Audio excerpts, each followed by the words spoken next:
Our day began high over the Libyan capital Tripoli in a helicopter ride organized to prove that the city is calm and remains under Gaddafi's control.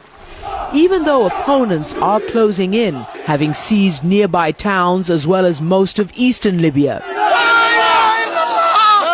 Shortly after we touched down in one of the neighborhoods we had just flown over, a family was burying one of at least 9 protesters who had been shot to death here last week. The mourners began chanting, "Beware Gaddafi, you too soon will be buried here." But in other parts of the city, other chants.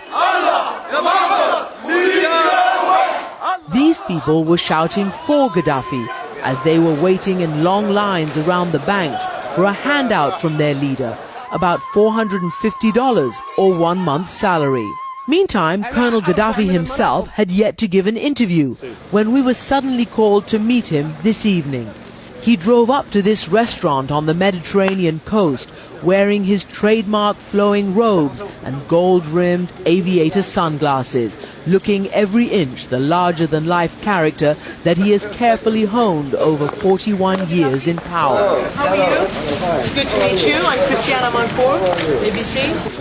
More than anything, his people wanted us to see that Gaddafi is not hiding and has not fled, but remains here in Tripoli, perhaps his last stronghold. He showed no signs of a siege mentality. That's perhaps because he remains utterly unconvinced that there is an uprising against him. No demonstration at all in the streets. No one against us. Against me for what? Because I am not president. But then, they love me, all my people with me. They love me all. But if they do love you... They will die to protect me, my people. If you say they do love you, then why are they capturing Benghazi and they say they're against you there? Why are they in Zawiya? It is a guide. It is guide, not my people. It is guide. Guide, yes. Colonel Gaddafi, the President of the United States, the leaders of Britain and other leaders are calling on you to step down, to leave Libya, to leave your position of power. Will you do that?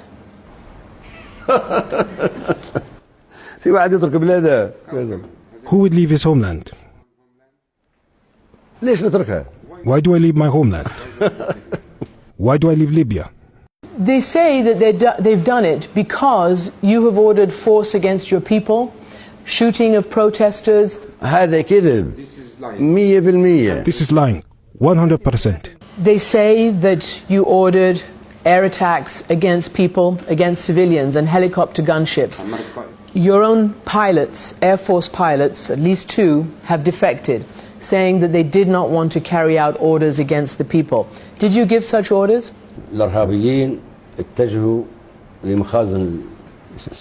The terrorists were directed to the ammunition stores to take the weapons and distribute it amongst themselves.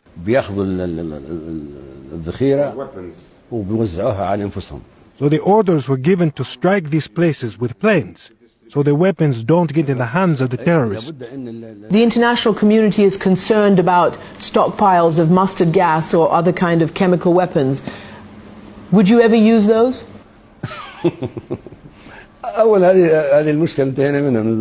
First of all, this problem, we fixed it a while ago with Britain and America. We finished it. Is it even possible for a person to use chemical weapons against his own enemy in this modern age, let alone his own people? Along with 2 British journalists, I asked him whether he had ordered the Lockerbie bombing, which killed more than 200 Americans more than 2 decades ago, as his former justice minister is now claiming. Gaddafi would not give a direct answer. This is a door to a conversation we are finished with. I am not prepared to walk between graves. But despite Lockerbie, Gaddafi was brought in from the cold several years ago after giving up his weapons of mass destruction. The United States and other countries lifted sanctions and started doing business with Gaddafi again. Do you feel betrayed by the United States? How do you account for how they are towards you now, today? Of course, it's a betrayal, a big betrayal. And there are no manners, it's silliness, beyond silliness, that the world can base their decisions on media reports. Is it possible that the world's decisions are being based on these reports? Political decisions. They should be looking for the truth of what is happening on the ground in Libya. Then make their decisions. We asked him what he thought of President Obama. My opinion I've said before on many occasions. I believe he was a good young man. I supported his international policies, and the relationship between the two countries has changed. But it seems he's been misinformed, and I can't believe the statements he has made. He said he thought outside powers wanted to recolonize Libya, and he vowed to fight off any invaders alongside the Libyan people. For Nightline, I'm Christiane Amanpour in Tripoli.